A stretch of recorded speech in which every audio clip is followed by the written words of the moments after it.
আল্লাহর ইবাদতের জন্য পৃথিবীর সর্বপ্রথম যে ঘরটি নির্মিত হয়েছিল সেটি পবিত্র কাবা শরীফ। এই মর্মে মহান আল্লাহ তাআলা বলেন, নিঃসন্দেহে এটি সর্বপ্রথম ঘর যা মানুষের জন্য নির্মিত হয়েছে। সেটি হচ্ছে এই ঘর যা মক্কাতে অবস্থিত এবং এটি বিশ্ববাসীর জন্য হেদায়েত ও বরকতপূর্ণ। সূরা ইমরান আয়াত 96। তাফসীর ইবনে কাসিরের বর্ণনা অনুযায়ী ইবনে কাসির হাদিস শরীফ বাইহাকির উদ্ধৃতি দিয়ে বর্ণনা করেছেন, রাসূল সাল্লাল্লাহু আলাইহি ওয়াসাল্লাম বলেছেন, আদম আলাইহিস সালাম ও বিবি হাওয়া দুনিয়াতে আগমনের পর জিবরাইল আলাইহিস সালামের মাধ্যমে আল্লাহ তাআলা পবিত্র কাবা ঘর নির্মাণের নির্দেশ প্রদান করেন। ঘর নির্মিত হয়ে গেলে আল্লাহ তাআলা সেটিকে কেন্দ্র করে প্রদক্ষিণ করার নির্দেশ প্রদান করেন এবং আদম আলাইহিস সালামের উদ্দেশ্যে মহান আল্লাহ বলেন, হে আদম, তুমি পৃথিবীর সর্বপ্রথম মানুষ এবং এটি পৃথিবীর সর্বপ্রথম ঘর। হযরত নূহ আলাইহিস সালামের সময়ে পর্যন্ত এই কাবা ঘরের স্থাপনা অপরিবর্তিত ছিল। পরবর্তী সময়ে নূহ আলাইহিস সালামের মহাপ্লাবনে এটি ধ্বংস হয়ে যায়। প্লাবন শেষ হলে নূহ আলাইহিস সালাম যথাস্থানে সেটি পুনর্নির্মাণ করেন, যে কারণে মুফতি শাফি রহমতুল্লাহি আলাইহি তার কোরআনের তাফসীর গ্রন্থে লিখেছেন, ইব্রাহিম আলাইহিস সালাম ও ইসমাইল আলাইহিস সালাম কাবার প্রাথমিক ভিত নির্মাণ করেননি, বরং তারা আগের ভিতের উপর কাবার পুনর্গঠন করেন। বিষয়টি পবিত্র কোরআন ও মহান আল্লাহ বর্ণনা করেন। আর যখন আমি ইব্রাহিমের জন্য কাবা ঘরের স্থানকে নির্দিষ্ট করে দিলাম, অর্থাৎ কাবা ঘরের স্থান আগে থেকেই নির্ধারিত ছিল। সুপ্রিয় দর্শক, আসসালামু আলাইকুম ওয়া রাহমাতুল্লাহ। আজকে আলোচনা করব সেই আব্রাহার হস্তি বাহিনী সম্পর্কে যারা পবিত্র কাবা ধ্বংসের জন্য এসে মহান আল্লাহর পাকড়াওয়ের শিকার হয়েছিল। তারা এমনভাবে ধ্বংসপ্রাপ্ত হয়েছিল যা আজও বিশ্ব মানবের জন্য এক দৃষ্টান্তমূলক শিক্ষা। কাবা ঘর একটি প্রাচীন স্থাপনা হওয়ার কারণে বিভিন্ন সময় অসংখ্য মানুষ সেটি পরিদর্শন আসতেন। সেই থেকে এটি মহান আল্লাহর পবিত্র ইবাদতখানা হওয়ার কারণে পৃথিবীর নানা প্রান্ত থেকে মুসলিম অনুসারীগণ এখানে ছুটে আসতেন। তারা ইব্রাহিম আলাইহিস সালামের প্রচলিত হজ ক্রিয়া সম্পন্ন করতেন। বিভিন্ন সময় মানুষের এই ছুটে আসার কারণে মক্কা নগরী হয়ে উঠেছিল এক জনবহুল শহর, যে কারণে এই শহরের বাসিন্দা ব্যবসা বাণিজ্য এবং অর্থনৈতিকভাবে উন্নতি সাধন করতে থাকে।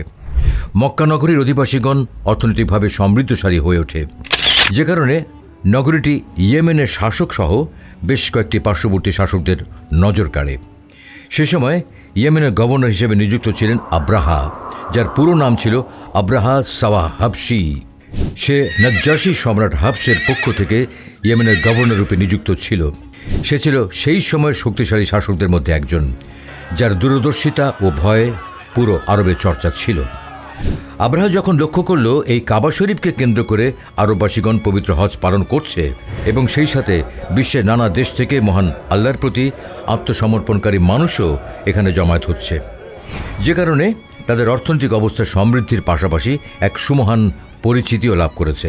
তাই সে চিন্তা করল, যদি আমিও এমনই একটি ঘর নির্মাণ করতে পারি যা কাবা শরীফের চাইতেও অধিক চাকচিক্যপূর্ণ হবে, তবে আমি তাদের সকলের দৃষ্টি আকর্ষণ করতে পারব, যার ফলে তারা কাবা শরীফকে পরিত্যাগ করে আমার এখানে ইবাদতের উদ্দেশ্যে ছুটে আসবে এবং আমার শাসিত রাজ্যেও অর্থনৈতিক সমৃদ্ধির পাশাপাশি সুমহান পরিচিতি লাভ করবে। এতে আমি আরও শক্তিশালী শাসকে পরিণত হব। তার পরিকল্পনা অনুযায়ী সে ইয়েমেনের সানাতে একটি বড় গির্জা নির্মাণ করল। কোনো কোনো ভাষ্যমতে বর্ণনা করা হয়ে থাকে সে কাবা ঘরের অনুরূপ একটি ঘর নির্মাণ করেছিল।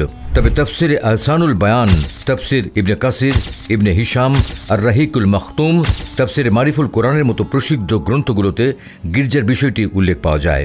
এমনকি তাফসিরে মারিফুল কোরআনে এমনটা বর্ণনা করা হয়েছে যে আব্রাহা ইচ্ছা করল এমন একটা বিশাল গির্জা নির্মাণ করবে যা পৃথিবীতে আর দ্বিতীয়টি নেই, এবং সে ভাবল ইয়েমেনবাসীরা তার এই গির্জার জাঁকজমকপূর্ণ অবস্থা দেখে এইখানে ইবাদতের জন্য ছুটে আসবে এবং সেই মক্কার কাবা শরীফকে তারা প্রত্যাখ্যান করবে। অতঃপর আব্রাহা চিন্তা করল যে সকলকে মক্কার কাবা শরীফের হজ বাদ দিয়ে এইখানে হজের জন্য নির্দেশ প্রদান করতে হবে। তার চিন্তা বাস্তবায়নের জন্য সে ঘোষণার মাধ্যমে আদেশ জারি করল, এখন থেকে কাবা শরীফে হজের পরিবর্তে আমার এই গির্জায় হজ পালন হবে। ঘোষণাটি সর্বত্র ছড়িয়ে পড়লে কুরাইশরা এই কর্মকাণ্ডের উপর ক্রোধান্বিত হল। কথিত আছে তাদের মাঝে কেউ একজন এসে গোপনে ওই গির্জায় প্রবেশ করে সেখানে মলত্যাগ করে। অন্যান্য বর্ণনায় রয়েছে কুরাইশদের একদল যুবক সেই গির্জায় ঢুকে আগুন লাগিয়ে দেয় যাতে গির্জার কিছু অংশ ক্ষতিগ্রস্ত হয়। কোনো কোনো বর্ণনায় রয়েছে তাদের এক যাযাবর গোত্র নিজেদের প্রয়োজনে গির্জার পাশে আগুন জ্বালিয়েছিল। ভুলক্রমে সে আগুন গির্জায় লেগে যায় এবং সেটি ক্ষতিগ্রস্ত হয়। তারা নিজেদের রক্ষার্থে আব্রাহাকে খবর পাঠায় যে কুরাইশরা এই কাজ করেছে। বিষয়টি আব্রাহা জানতে পারলে সে শপথ গ্রহণ করে যে মক্কার কাবা শরীফকে ধ্বংস করে ফেলবে এবং তার গির্জাকে অপমানিত করার প্রতিশোধ নেবে।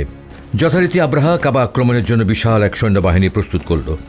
কোনো কোনো বর্ণনায় 20,000, আবার অন্যান্য বর্ণনায় 60,000 সৈন্যের উল্লেখ রয়েছে। এই বাহিনীকে আরও শক্তিশালী করে গড়ে তোলার জন্য নাজ্জাশীর পক্ষ থেকে হস্তি বাহিনী পাঠানো হয়, যাদের নেতৃত্ব প্রদান করেছিল মাহমুদ নামের এক হাতি।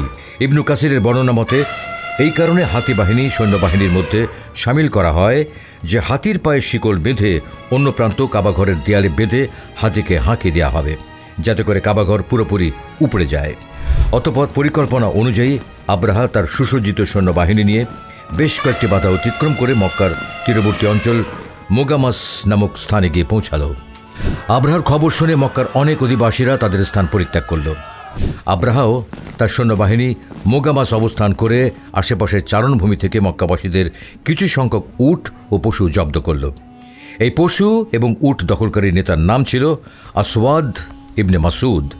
আব্রাহা ও তার বাহিনী যে সকল পশু এবং উট জব্দ করেছিল তার মাঝে বাইতুল্লাহ শরীফের দেখাশোনার দায়িত্বে থাকা আব্দুল মুত্তালিব অর্থাৎ হযরত মুহাম্মদ সাল্লাল্লাহু আলাইহি ওয়াসাল্লামের দাদার 200 উটও ছিল। সিরাত ইবনে ইসা কবিতায় উল্লেখ রয়েছে, আব্রাহা নিজের দূত হানাতা হিমাইরিকে আদেশ প্রদান করল, তুমি যাও এবং কুরাইশদের বড় নেতাকে আমার কাছে ডেকে পাঠাও এবং ঘোষণা করে দাও, আমি মক্কাবাসীর সাথে কোনো প্রকার সংঘাতে লিপ্ত হতে আসেনি। আমি শুধু এসেছি বাইতুল্লাহ শরীফকে উপড়ে ফেলতে।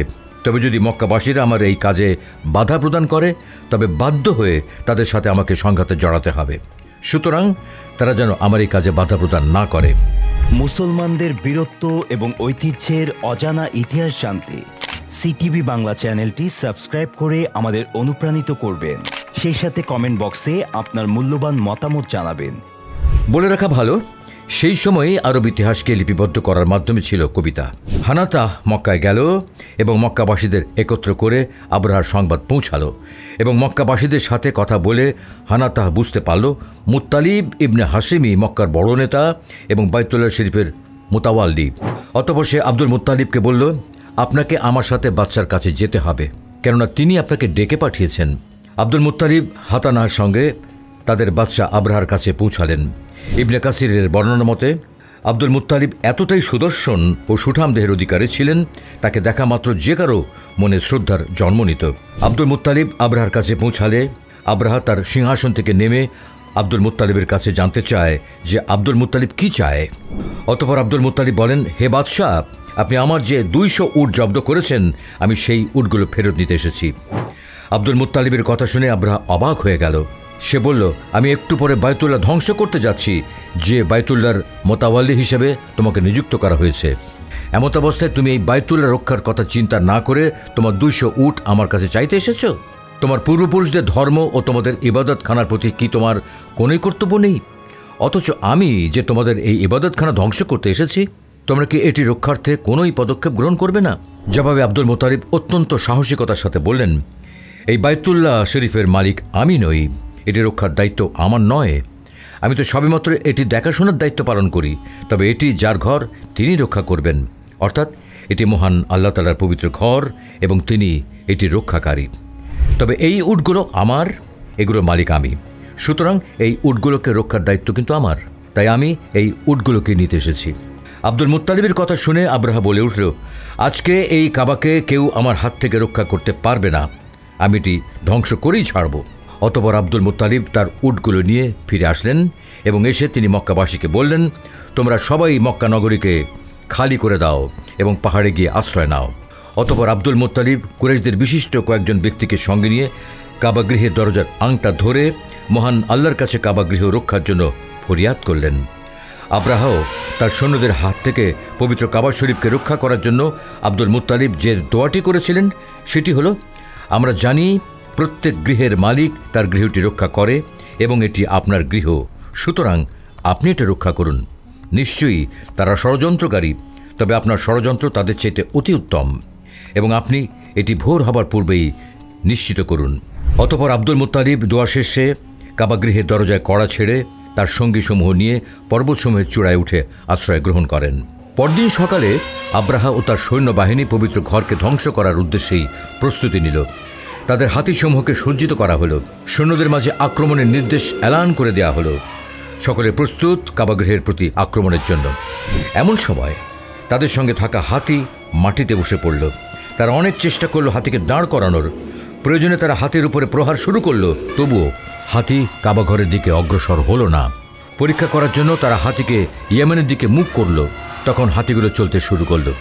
পুনরায় তারা হাতিগুলোকে ঘুরিয়ে কাবাঘরের দিকে মুখ করল। সাথে সাথে হাতিগুলো আবার স্বস্থানে বসে পড়ল, তবুও কাবাঘরের দিকে অগ্রসর হলো না।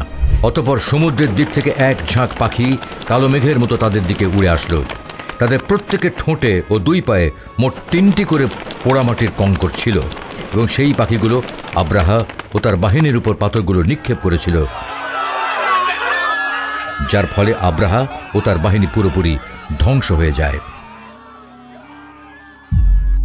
আলহামদুলিল্লাহ, সিটিভি বাংলা এটা আমাদেরই একটা চ্যানেল আমরা বলতে পারি, কারণ এই চ্যানেলের নেপথ্যে যারা আছেন আমাদের আলোকিত জ্ঞানীর বন্ধুরা। তাই আমি আপনাদেরকে অনুরোধ জানাবো যে আপনি যদি ভালো কিছু জানতে চান, ভালো কোনো বিষয়ে যদি জ্ঞান অর্জন করতে চান, অবশ্যই সিটিভি বাংলাকে পাশে রাখবেন, সাবস্ক্রাইব করবেন এবং আরও একজন ভাইকে শেয়ার করবেন, যাতে করে আমরা সবাই মিলে ভালো জ্ঞান আহরণ করে একে অপরের সহায়তা করতে পারি, সুন্দর পৃথিবী গড়ার প্রত্যয়ে এগিয়ে যেতে পারি। সিটিভি বাংলাকে অনেক অনেক মোবারকবাদ, তাদের জন্য দোয়া করছি এবং প্রত্যাশা করছি সিটিভি বাংলা ভালো ভালো এই ধরনের জ্ঞানমুখী বিভিন্ন ডকুমেন্টারি তারা আমাদেরকে উপহার দেবেন এবং আমাদেরকে সমৃদ্ধ করবেন। ধন্যবাদ। এ বিষয়ে মহান আল্লাহ তাআলা পবিত্র কোরআনুল কারিমে একটি পরিপূর্ণ সূরা নাজিল করেছেন, যার নামকরণ করেছেন ফিল, অর্থাৎ হাতি। মহান আল্লাহ তাআলা বলেন, অর্থাৎ আপনি কি দেখেননি হে রাসূল, আপনার রব হাতিওয়ালাদের সাথে কি করেছিলেন? আল্লাহ তাআলা এখানে হাতিওয়ালা বলতে আব্রাহা ও তার সৈন্যদের বুঝিয়েছেন। মহান আল্লাহ হযরত মুহাম্মদ সাল্লাল্লাহু আলাইহি সাল্লামকে তাদের ঘটনা স্মরণ করে দিয়ে বলেছেন, হে রাসূল, আব্রাহা ও তার সৈন্যদের সাথে আমি কি করেছিলাম আপনি কি সেটা দেখেননি? উল্লেখ্য যে এই ঘটনাটি মুহাম্মদ সাল্লাল্লাহু আলাইহি সাল্লামের জন্মের কিছুদিন পূর্বের। কোনো কোনো বর্ণনা মতে রাসূলুল্লাহ সাল্লাল্লাহু আলাইহি সাল্লামের জন্মের 50 বা 55 দিন পূর্বে। তারপরেও মহান আল্লাহ তাআলা এখানে হে রাসূল আপনি কি দেখেননি এই কথাটির মাধ্যমে তৎকালীন সমগ্র আরববাসীদের সম্বোধন করেছেন, কেননা তারা সকলেই নিজ চোখে এই ঘটনাটির সাক্ষী। অর্থাৎ আল্লাহ তাআলা বুঝিয়েছেন, হে আরব জাতি, তোমরা কি দেখোনি আমি সেই হাতিওয়ালাদের সাথে কি করেছিলাম? অতঃপর আল্লাহ বললেন, তিনি কি তাদের ষড়যন্ত্রকে ব্যর্থ করে দেননি? পরবর্তী আয়াতে মহান আল্লাহ বলেন, তিনি তাদের বিরুদ্ধে ঝাঁকে ঝাঁকে পাখি প্রেরণ করেছিলেন, আর তারা তাদের উপরে নিক্ষেপ করেছিল পোড়ামাটির শক্ত কঙ্কর। সর্বশেষ আয়াতে আল্লাহ বলেন, অতঃপর তিনি তাদেরকে করে দিলেন ভক্ষিত তৃণভূষির মতো। এইভাবে মহান আল্লাহ তাআলা আব্রাহা সহ পুরো হস্তি বাহিনীকে ধ্বংস করে দিলেন। এই মর্মে মহানবী সাল্লাল্লাহু আলাইহি সাল্লাম পবিত্র মক্কা বিজয়ের দিন বলেন, জেনে রাখো আল্লাহ তাআলা হস্তি বাহিনীদের বিজয় দান করেননি, বরং তিনি ঈমানদার বান্দাদেরকে মক্কার উপর আধিপত্য দান করেছেন। আর মক্কা আজ এই অবস্থায় ফিরে এসেছে গতকাল যে অবস্থায় ছিল। সুতরাং প্রত্যেক উপস্থিত ব্যক্তি অনুপস্থিত ব্যক্তিদের কাছে খবর পৌঁছে দিও। পৃথিবীর সৃষ্টির শুরু থেকে আজ পর্যন্ত ঘটে যাওয়া প্রত্যেকটি বিষয়ের ইতিহাস বর্ণনার মাধ্যমে আমরা সেখান থেকে শিক্ষা অর্জন করি। ইতিহাস আমাদেরকে যে শিক্ষা প্রদান করেছে তার মাঝে অন্যতম হল অহংকার পতনের মূল। অহংকারের বশীভূত হয়ে সৃষ্টি হয়েছে ইবলিস শয়তান, ধ্বংস হয়েছে ফেরাউন নমরুদের মতো শক্তিশালী শাসকরাও। কেননা মহাগ্রন্থ কোরআনুল কারিমে আল্লাহ রাব্বুল আলামিন বলেন, নিশ্চয়ই আল্লাহ কোনো দাম্ভিক অহংকারীকে পছন্দ করেন না। সূরা লোকমান। সিটিভি বাংলা পার্মানেন্ট মেম্বারশিপ বাছাই পর্বে আমাদের আজকের প্রশ্ন, আল্লাহ তাআলা আব্রাহার হস্তি বাহিনীকে কার মাধ্যমে ধ্বংস করেছিলেন? ক. পাখির মাধ্যমে, খ. কুরাইশদের মাধ্যমে, গ. ইয়েমেনবাসীর মাধ্যমে, ঘ. উটের মাধ্যমে। সঠিক উত্তরের পাশাপাশি যাদের মন্তব্য ভিডিওর সাথে সম্পর্কযুক্ত হবে এবং অত্যন্ত সুন্দর হবে তাদের মধ্যে থেকে 20 জনকে সিটিভি বাংলা পার্মানেন্ট মেম্বারশিপে বাছাই করব এবং আমাদের ফেসবুক পেজে তাদের নাম লাইভে ঘোষণা করা হবে।